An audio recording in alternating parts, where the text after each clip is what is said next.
ಅದ್ದೂರಿಯಾಗಿ ಜರುಗಿದ 8ನೇ ತಾಲೂಕು ಕನ್ನಡ ಸಾಹಿತ್ಯ ಸಮ್ಮೇಳನ ಬೆಳಗಾವಿ ಜಿಲ್ಲೆಯ ರಾಯಭಾಗ ತಾಲೂಕಿನ ರಾಯಭಾಗ ಪಟ್ಟಣದ ಮಹಾವೀರ ಭವನದಲ್ಲಿ ಅದ್ದೂರಿಯಾಗಿ ಜರುಗಿದ ತಾಲೂಕು ಮಟ್ಟದ 8ನೇ ಕನ್ನಡ ಸಾಹಿತ್ಯ ಸಮ್ಮೇಳನದ ಸರ್ವಾಧ್ಯಕ್ಷ ಡಾಕ್ಟರ್ ರತ್ನ ಬಾಳಪ್ಪನವರ ನೇತೃತ್ವದಲ್ಲಿ ನಡೆದ 8ನೇ ಸಾಹಿತ್ಯ ಸಮ್ಮೇಳನ ಪಟ್ಟಣದ ಡಾಕ್ಟರ್ ಬಾಬಾ ಸಾಹೇಬ್ ಅಂಬೇಡ್ಕರ್ ವೃತ್ತದಿಂದ ಮಹಾವೀರ ಭವನದವರೆಗೆ ತಾಯಿ ಭುವನೇಶ್ವರಿ ಭಾವಚಿತ್ರದ ಮೆರವಣಿಗೆಯಲ್ಲಿ ಶ್ರೀಗಳು, ಗಣ್ಯರು, ಸಾವಿರಾರು ಶಾಲಾ ವಿದ್ಯಾರ್ಥಿಗಳ ಸಮ್ಮುಖದಲ್ಲಿ ಸಕಲ ಮಂಗಳವಾದ್ಯಗಳೊಂದಿಗೆ ಸಂಭ್ರಮದಿಂದ ಜರುಗಿತು. ಭವನದ ಮುಂಭಾಗದಲ್ಲಿ ರಾಯಭಾಗ ತಹಶೀಲ್ದಾರ್ ಸುರೇಶ ಮುಂಜೆ ಮತ್ತು ತಾಲೂಕಾ ಪಂಚಾಯಿತಿ ಕಾರ್ಯನಿರ್ವಾಹಕ ಅಧಿಕಾರಿ ಅರುಣ ಮಾಚಕನೂರ ರಾಷ್ಟ್ರೀಯ ಮತ್ತು ನಾಡ ಧ್ವಜಾರೋಹಣ ನೆರವೇರಿಸಿದರು. ಹುಕ್ಕೇರಿ ಹಿರೇಮಠದ ಶ್ರೀ ಚಂದ್ರಶೇಖರ ಸ್ವಾಮೀಜಿ ಮತ್ತು ಹಂದಿಗುಂದ ಗ್ರಾಮದ ಶಿವಾನಂದ ಸ್ವಾಮೀಜಿ, ರಾಯಭಾಗ ಶಾಸಕ ದುರ್ಯೋಧನ ಐಹೊಳೆ, ಸಮ್ಮೇಳನ ಅಧ್ಯಕ್ಷೆ ಡಾಕ್ಟರ್ ರತ್ನ ಬಾಳಪ್ಪನವರ ಹಾಗೂ ರಾಯಭಾಗದ ಅಬಾಜಿ ಫೌಂಡೇಶನ್ ಅಧ್ಯಕ್ಷ ಪ್ರಣಯ ಪಾಟೀಲ ಹಾಗೂ ವೇದಿಕೆ ಮೇಲಿದ್ದ ಎಲ್ಲಾ ಗಣ್ಯರು ಕನ್ನಡ ದೀಪ ಹಚ್ಚುವ ಮೂಲಕ ಚಾಲನೆ ನೀಡಿದರು. ಕಾರ್ಯಕ್ರಮದ ವೇದಿಕೆ ಮೇಲೆ ವಿವಿಧ ಕ್ಷೇತ್ರಗಳಲ್ಲಿ ಸಾಧನೆ ಮಾಡಿದ ವಿದ್ಯಾರ್ಥಿಗಳಿಗೆ ಸತ್ಕರಿಸಿ ಗೌರವಿಸಲಾಯಿತು. ನುಡಿ ಪರ್ವೋದಯ, ಬಾಗೆ ಬನ್ನಿ, ಕಾವ್ಯಕನಿ, ಬಾಗೆ ಬಾಗಿನ ಎಂಬ ಶೀರ್ಷಿಕೆ ಅಡಿಯಲ್ಲಿ ಕಾರ್ಯಕ್ರಮಗಳು ಜರುಗಿದವು. ಹುಕ್ಕೇರಿ ಹಿರೇಮಠದ ಶ್ರೀ ಚಂದ್ರಶೇಖರ ಸ್ವಾಮೀಜಿ 8ನೇ ಕನ್ನಡ ಸಾಹಿತ್ಯ ಸಮ್ಮೇಳನದ ಬಗ್ಗೆ ಮಾತನಾಡಿದರು. ಈ ಸಂದರ್ಭದಲ್ಲಿ ಲಕ್ಷ್ಮಣ ಚೌರಿ, ಶಂಕರ ಕ್ಯಾಸ್ತಿ, ತುಕಾರಾಂ ವಂಟಗೋಡೆ, ರವೀಂದ್ರ ಪಾಟೀಲ ಮತ್ತು ಕನ್ನಡ ಸಾಹಿತ್ಯ ಪರಿಷತ್ತಿನ ಪದಾಧಿಕಾರಿಗಳು ಉಪಸ್ಥಿತರಿದ್ದರು. ಪ್ರತಿನಿಧಿ ಮಹಾದೇವ ಕಾಂಬ್ಳೆ, ರಾಯಭಾಗ.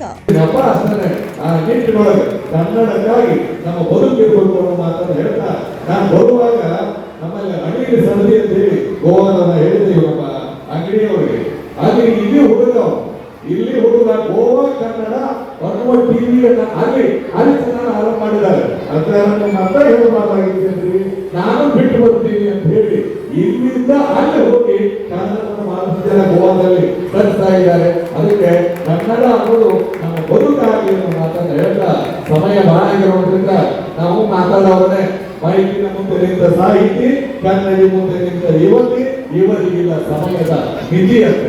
ಅದಕ್ಕಾಗಿ ನಾವು ಮಾತಾಡೋರೆ ವೇದಿಕೆ ಕುತ್ಕೊಳ್ಳೋರಾಗತ್ತಾರ ಅದರ ಯಾವಾಗ ಕೂತ್ರಿ ನಾವು ಮುಖಿ ಬಂದು ಕಾಯಕತ್ತಾರ. ನಿಮ್ಮ ತಾಯಿಗೆ ನಿಮ್ಮ ತಾಯಿನ ನಾನೆಂದೂ ಪರೀಕ್ಷೆ ಮಾಡಂಗಿಲ್ಲ. ನಿಮಗೆಲ್ಲರಿಗೂ ಒಳ್ಳೇದಾಗಲಿ. ಅದರ ಲಕ್ಷ್ಯ ಇಟ್ಕೊಳ್ಳಿ. ಊಟ ಮಾಡ್ತೀರಾ ಮಾಡಿ. ಆದ್ರೆ ಗೊತ್ತಿಲ್ಲ ನಿಮಗ ನಂಗೆಲ್ಲ ನನಗೆ ಮತ್ತೊಂದು ಸಿಗ್ತೈತಿ ಅರುಣ, ನಾನು ಕಾರ್ಯಕ್ರಮ ಬಿಡಿಸಿ ನಾನೇನು ಹೋಗಂಗಿಲ್ಲ.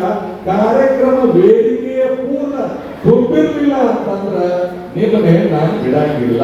ನೆನಪಲ್ಲಿ ತಗೊಳ್ಳಿ.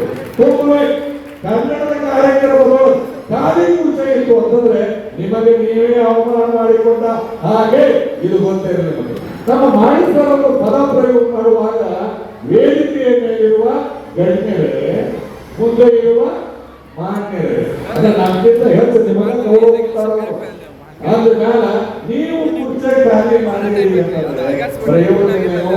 ಗಣ್ಯರು ಖಾಲಿ ಮಾಡಿದ್ರು ನಡೀತದ. ಆದ್ರೆ ಮಾನ್ಯರು ಅಂದ್ರೆ ಮನ್ನಣೆಗೆ ಒಳಗಾದವರು ನೀವು ಕನ್ನಡದ ಆಸ್ತಿ. ಅದಕ್ಕೆ ಪೂರ್ಣ ಪ್ರಮಾಣ ನಾವು ತಾಲೂಕಿನಾಗ ನಡೀಲಿಲ್ಲ ಅಂತಿರಲ್ಲ. ಈಗ ನೀವು ನಡಕ್ಕೆ ಕುರ್ಚಿ ಖಾಲಿ ಇರಲಿ ಹೇಳ್ತೀನಿ ಮಾತು. ಅದಕ್ಕಾಗಿ ನೀವೆಲ್ಲರೂ ಪೂರ್ಣ ಕಾರ್ಯಕ್ರಮ ಮುಗಿಯುವಾಗ ಎಲ್ಲರೂ ಇರ್ತಿರಲ್ಲ ಪ್ರಮಾಣ ಮಾಡಿ ಕಾರ್ಯಕ್ರಮ ಮುಗಿಮಟ್ಟ ನಾವು ಯಾರು ಹೋಗಂಗಿಲ್ಲ. ಎಲ್ಲರಿಗೂ ಒಳ್ಳೇದಾಗಲಿ. ಭುವನೇಶ್ವರಿ ಮಾತಾಗಿ ಜೈ ಘೋಷ.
ಇದರಲ್ಲಿ ಲಕ್ಷ್ಮಿ ವಿದ್ಯಾರ್ಥಿನಿಗಳು, ಹಾಗೆ ಕ್ರಿಕೆಟ್ ಪಂದ್ಯದಲ್ಲಿ 3 ವಿದ್ಯಾರ್ಥಿಗಳಿದ್ದಾರೆ.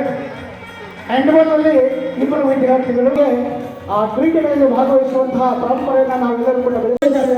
ಎಲ್ಲ ಹೆಣ್ಣು ಮಕ್ಕಳು ಜೋರಾದ ಚಪ್ಪಾಳೆಯೊಂದಿಗೆ ಆತನ ಸರ್ಕಾರಕ್ಕೆ ಆದರಣೀಯ ಸರ್ಕಾರಕ್ಕೆ ಶುಭಾಶಯಗಳನ್ನು ತಿಳಿಸೋಣ. ಈ ಶುಭ ಸಂದರ್ಭದ ಶುಭ ಗಳಿಗೆ ಸನ್ಮಾನ ನೆರವೇರಲಿದೆ. ಈ ಸಮ್ಮೇಳನ ಸರ್ವಾಧ್ಯಕ್ಷರ ನೀ ಬ್ಯಾರೆ ಏನಪ್ಪ